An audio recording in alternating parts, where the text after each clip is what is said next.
damunt l'arribada de turistes, a nosaltres m'agradaria destacar aquestes contradiccions contínues de la presidenta Armengol.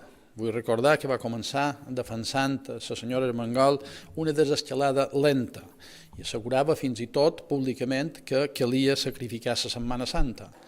Uns dies després, a la ITB de Berlín, a la fira turística, ja el que va fer va ser convidar a tots els alemans a que venguessin aquesta Setmana Santa a Mallorca.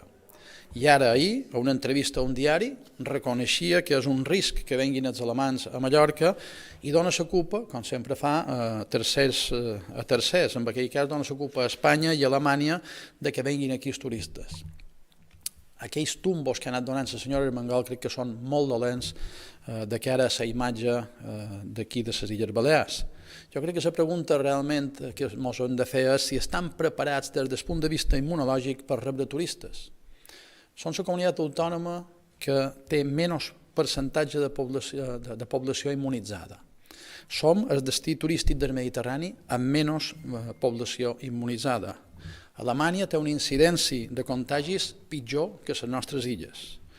Per tant, davant totes aquestes coses, com dic, el que ens hem de plantejar si estan preparats des del punt de vista immunològic per rebre turistes.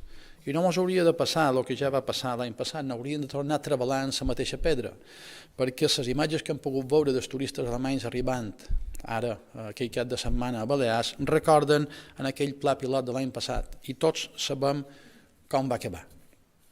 El desig que tenim tots és que se reactivi quant abans millor el turisme, sense cap dubte, perquè és fonamental per a la nostra economia. Però això s'ha de fer amb les màximes garanties sanitàries.